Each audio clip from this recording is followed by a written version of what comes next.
Welcome to another video, and today I want to talk about this fancy technological innovation that these researchers over in Zurich have discovered. And they have been able to create these microscopic, well, not really microscopic, but these really thin and really tiny and biodegradable and safe to eat temperature sensors that you can essentially attach to food. And I think that is really awesome because the possibilities with things like that are really, really impressive. Yes, it is still kind of in its early stages, like it's still kind of prototype because it's able to read the temperature, but in order to send the information, it actually has to be hooked up via some biodegradable wires to essentially a battery and then to a processor so it can actually process the information and transmit the data and all that kind of fun.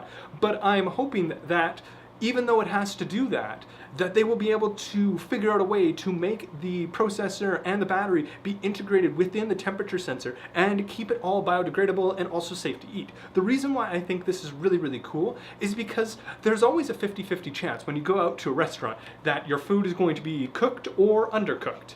And it doesn't happen very often, but it can happen. And like, I have some friends that are very prone to food poisoning. Maybe it's because they choose some sketchy places to eat their food at, and maybe their food's undercooked. I don't know. I'm not going to get into those details. But if you think about it, if these temperature sensors were then mandated so that every single restaurant or bar or anything like that would have to use these sensors in order to confirm that yes, your food has reached its proper internal cooking temperature and is now safe to eat. Because like, if you're cooking chicken, it says make sure that the inside of the chicken has reached an internal temperature of 165 degrees Fahrenheit.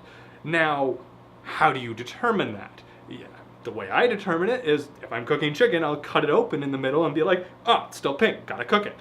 But it's really guesswork, which is kind of my same thing that I was kind of saying about barbecues, where it seems like it's caveman technology and you're playing a guessing game, and I still stand by that. But if you add these temperature sensors to things that you cook, maybe not the barbecue because I don't know how well that will work with fire and technology, those two usually don't mix, but anyways, if essentially you add these things to everything, you will eliminate the guesswork out of preparing food. And I think that is a really awesome innovation and has the potential to just make eating out at restaurants safer for everybody, because now you don't have to worry that, is my food cooked correctly at this dive bar that I happen to be at? Or, hey, it doesn't matter what restaurant I go to, I know that my food will be cooked correctly. And then you would then be able to, like, this is just me thinking out loud, and I'm thinking that this might be a possibility. Some people like their steak rare, some people like their steak medium rare, and so on and so forth. I'm going to assume that each one of those is at a certain different kind of temperature. Like, I like my steaks rare, but I don't try to cook rare steak at home because I'm afraid I'm going to undercook it. But if you had one of these temperature sensors,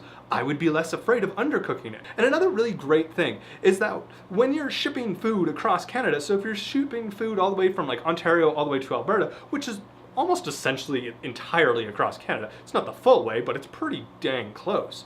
But what's useful and what this technology is kind of being used for is when companies are shipping, like, let's say frozen fish for a long distance, if they want to make sure that the fish is always staying at a frozen temperature, they hook up these biodegradable temperature sensors onto the actual pieces of fish.